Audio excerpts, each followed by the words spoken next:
Hey guys, Freddy with Team Illuminati back again for week 2 of Set Champs. Got myself another win at Cool Stuff Hollywood in Florida. Um, Ran something a little different this time. This week we went with amethyst-steel.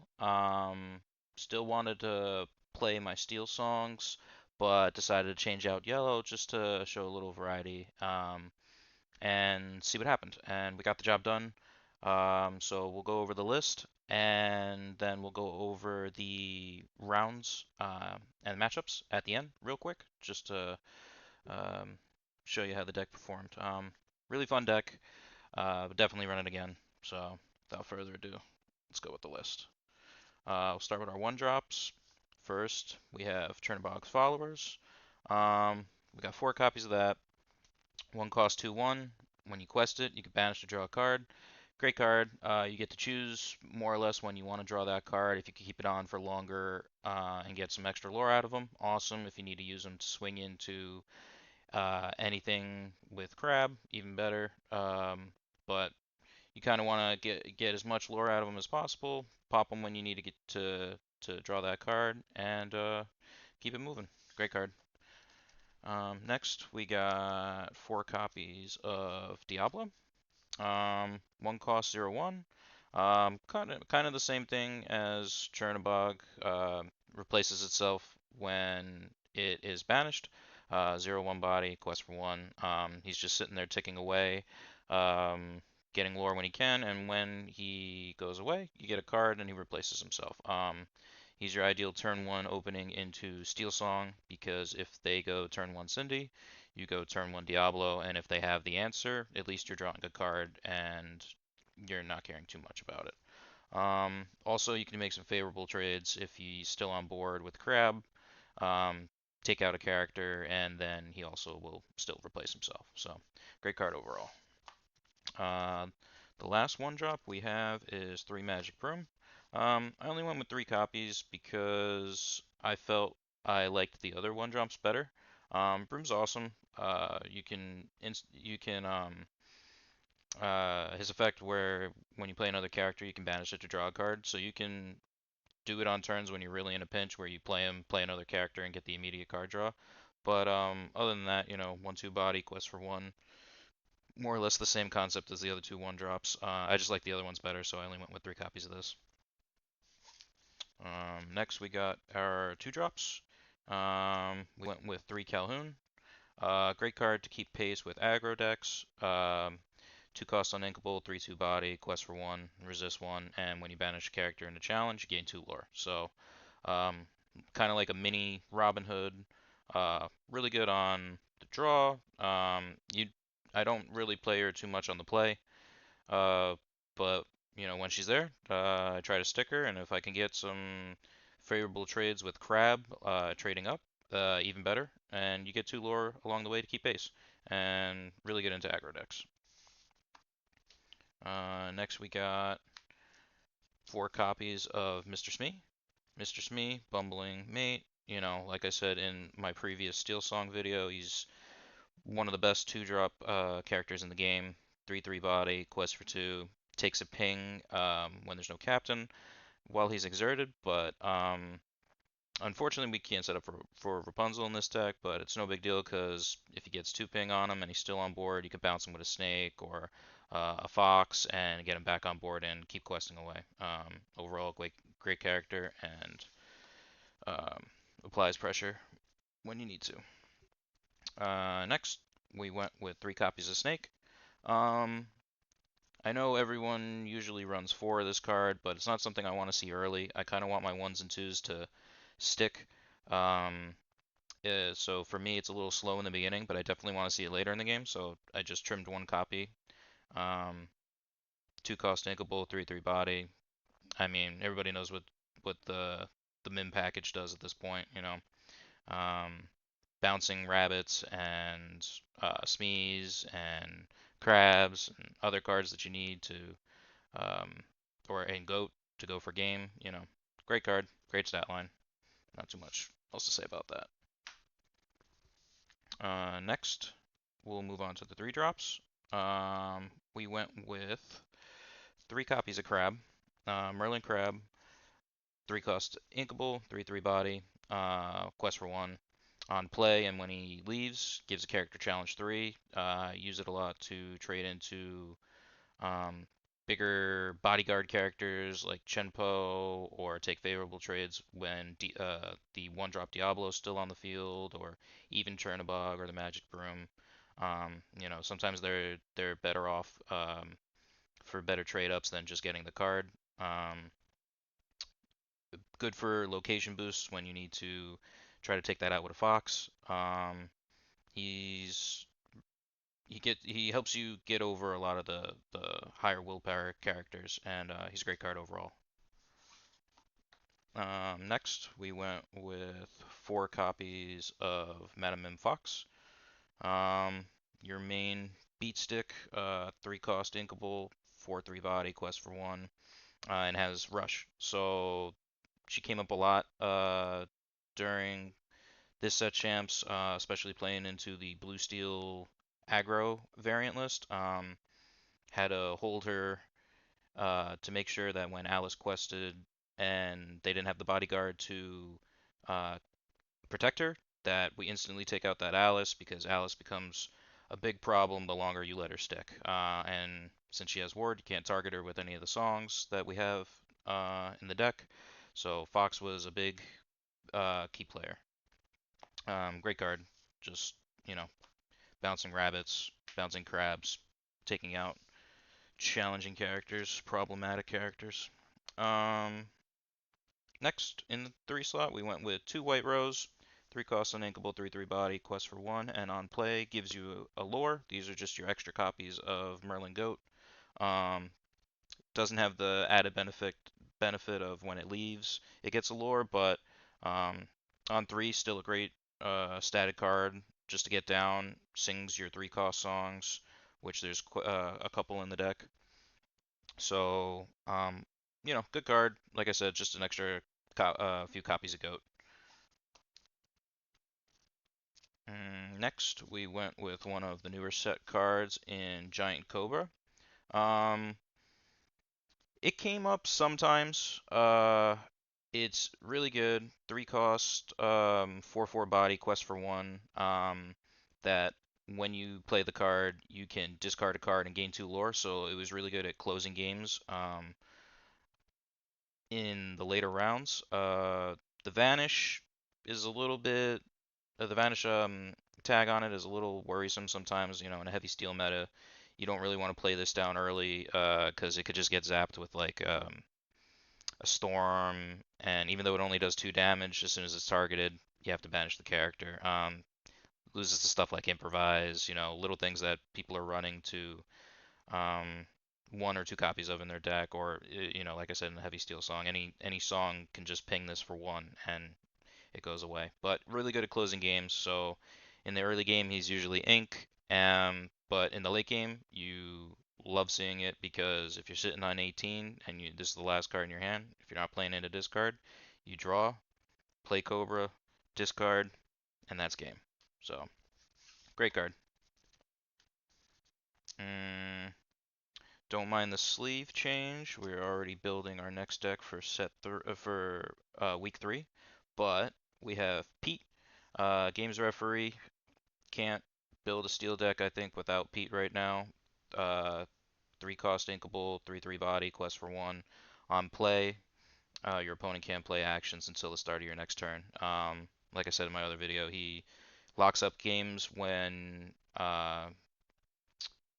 you're going for game, stops be prepared, any action that you're trying to avoid, in mirrors or into steel songs, you don't want them to sing their songs before you get yours off, so you play Pete. And the great thing about playing Pete in amethyst-steel is that you have your bounce cards to keep repeating. So play Pete, bounce them, repeat, and you'll have them turn after turn. Really lock some of the discard decks out that I landed up playing this week during set champs. Won me a lot of games. 4 copies, you love to see them. You really try not to ink them. And then, just great stat line overall. Next, we're going to move on to the 4 cost characters. We have 4 Merlin Goat, 4 cost Inkable, 4/3 body, quest for 1, and when you play the character and when he leaves play, you gain a lore. Um, Other than being a great statted card, I mean, you can get a lot of lore out of Goat with bouncing and questing, and then you drop Goat on 18 go to 19, even if you can't bounce him that turn, if your opponent gets rid of him, you just win the game on the spot. Um, Great card. Uh, yeah. Next, we're going to go with some of our draw engine. We played 3 copies of Merlin Rabbit. I only played 3 because of the next card that we played in the deck. 4 cost uninkable, 2/3 body, quest for 1. When you play the character and when he leaves, you draw a card. So really good to keep your hand full. With him leaving play and you having Snake and Fox, you able to draw a lot of cards when you need to. But I wanted to have an even split. We might as well just break them out. I also ran 3 copies of Genie. So my idea going into this was in matchups where I know the opponent has trouble getting rid of evasives, I wanted to have Genie. He's another 4 cost uninkable 2/4 body quest for 2. He has the evasive tag, and when you play him, you draw a card. So kind of the same effect as Rabbit, but puts more pressure on questing for 2 and evasive. So if you know they can't out, if, your opponent can't out evasives, he's just ticking away, and he can gain a lot of lore really quick. Um, so that's why I went with a 3/3 split. Um, if I knew the matchup was more where Rabbit would be more favored and more helpful, then I would keep a Rabbit and pitch the Genies. If I thought Genie would be better in the matchup, especially into green decks, to check Diablos, I would go with Diablo with the Genie route. So I wanted to have the option of pivoting to either or depending on what I ran into. But great cards. Next, we'll move on to the 5 cost characters. There's only one. It's Elsa. We played 3 copies of her. 5 cost Inkable, 2/5 body, quest for 1, evasive, and rush. And when you play this character, you can choose an opposing character and exert it. Really helpful to take down characters that come into play that you know are going to be troublesome, especially into like Steel Songs. If they play any of their 5 singer characters, and they're trying to protect them, and they have them standing, but they don't have the song yet, play Elsa, tap them down, and charge in with something else you have on the board. And you can also use her at the same time. Great card. Exerting opposing characters is always beneficial to you, so you can out them before they become a problem. Um, Maybe bump it to 4, but 3 felt fine. Um, so that's all the characters. Next, we're going to move into the remaining songs. There's a couple, quite a few. Like I said, I wanted to still kind of play steel songs, so we went with a lot of those and a couple from the amethyst color. So first, we'll go with Friends on the Other Side, 3 cost inkable. Um, Draw 2 cards. Great card. What's there to complain about drawing 2 cards when you need to? Your 3 cost characters can sing it. Uh, and yeah, I just wanted to have a little extra draw for when I didn't see rabbits or genies, which is kind of rare. You usually see one or the other. Um, but just in case, I wanted to pack an extra 2 copies just to make sure that I always had a healthy hand. Worked out really nice. And when you don't need it, you just ink it. Next, we went with 2 copies of Let the Storm Rage On. I would have wanted to play more, but unlike um, Amber Steel, we can't really take advantage of this card on turn 2 because we don't have any one character one cost characters that can sing three cost songs. So I still wanted to have some kill spells just for the early game. If I saw it in my opening hand, I usually kept it because, sometimes you can go Peter Rose on three, and just sing this, take out an opposing Robin Hood, a Cinderella, anything with a two stat line, or just something to finish off another character that already has damage on it. And you draw a card, so throw three cost uninkable, and deals two damage, draws a card. It's a great song, um, but like I said, I wish I could have ran more, but I think um, being lower on this is better because of the uninkability. You don't want to get too cloggy with your rabbits and genies. Um, but it did great. It performed really well.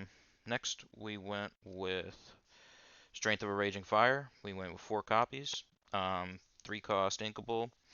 Deal as much damage as you can with the amount of characters you have in play. It's a great song. Gets rid of a lot of problem cards. Answers as anything as long as you have the characters to do so. Um, Once again, if I saw either Storm or Strength, I usually kept at least one of them in the opening hand, um, because you can set up a decently sized Strength of a Raging Fire by turn 3-4 if you keep a good board presence. Um, uh, yeah, great card. Definitely would love if it got reprinted. And last, we'll go to our 4 cost songs. We went with 3 copies of Along Came Zeus. Um, we trimmed 1 copy because, like I said, same reason for Let the Storm Rage On. You can't really take advantage of this until turn 4. We don't have any uh, 2 cost singers like in Amber-Steel, like Ursula or Troubadour, to sing this out early. Um, but I still wanted to have Answers to Shark right away, or any other um, problem cards that came out. Um, 4 costs uninkable, does 5 damage to a character or a location. The 5 damage to a location came up quite a few times in the blue steel matchup that I landed up playing twice the other day. So really good card. I wish there was some lower cost characters that could sing for 4, but 3 copies worked out just fine. I would have loved to have seen it at 4, but like I said, you can't really cheat it out too early. I had a hard cast it a lot, but um, definitely came up and did what it needed to do for the day to get the win. Um, so as for matchups, um, we went round 1 was into Amber Steel. I play the deck a lot, so I kind of know where the pivot points are to make sure I don't um, lose too much board control. Took that 2-0. They were on a Queen variant. Like I said, I personally like the Robin Hood package shift line better, but Queen's really good. Yeah, got that 2-0. Round 2, we played a green-purple evasive tempo deck. Um, It it's pretty aggro-y. You don't have too many characters in the deck other than like Genie that can deal with evasives. So Genie and boosting my crab up to take out some of those were came up. Got it 2-1. Not too much more to say about that. There was no discard in it, so it was, like I said, it was more just tempo, keep pace, and and yeah, it wasn't too bad. Round 3 was my only loss in Swiss. I played blue steel aggro. I forget the guy's name, but he said he was running Justin's list from the SSG. I think it was the Merlin 10K. That just happened. Mm, and he just changed a couple cards, so you could go find that list online. Really good deck. Does the aggro thing really well. Couldn't keep up with uh, Alice's getting protected by Plutos, and then there was a point where he dropped three clocks on me, and the resist was too much to get over. Not even crab was gonna help there. So he took uh, that round. I lost 1-2. Then the last round of Swiss, I played Amber Emerald Discard, the Under the Sea variant. Pete was the key card in that game. Just being able to play Pete when I know they had the Under the Sea to take the board out, and having the bounces in Snake and Fox, and then drawing a second Pete to make sure they couldn't play any Under the Seas or any of the other songs they run. Really just locked that game up. Got that 2-0. So after Swiss, I took the 1 seed and went into top four. We played my teammate Jason, and he was running Amethyst Emerald discard. So heavy on the Diablos, heavy on the discard package, Lucifers, all sudden chills, hypnotizes. Really uh, trying to keep shred my hand and then uh, quest for game. So knowing what he was on just kind of slowed the game down, made sure I always had a hand where if I knew I was going to get discarded, I had a healthy hand to continue playing after that. And I got that 2-0. And then final round, it was the blue steel guy I lost to in round three. I got the revenge 2-0. Knew what he was on this time. Mulligan properly. Held foxes for when Alice went sideways and wasn't protected by a bodyguard. Outed her immediately. The longer you let her stay, the more of a problem she is. So, really was able to control the board there, and the Zeuses for the manners that came into play, and then finishing them off with Fox came up a lot.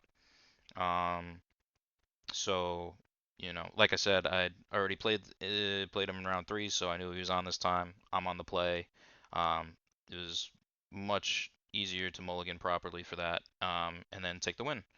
So, yeah, that was the Amethyst Steel Song deck profile. I hope you liked it. Give it a shot. Really fun deck. And we'll catch you next time.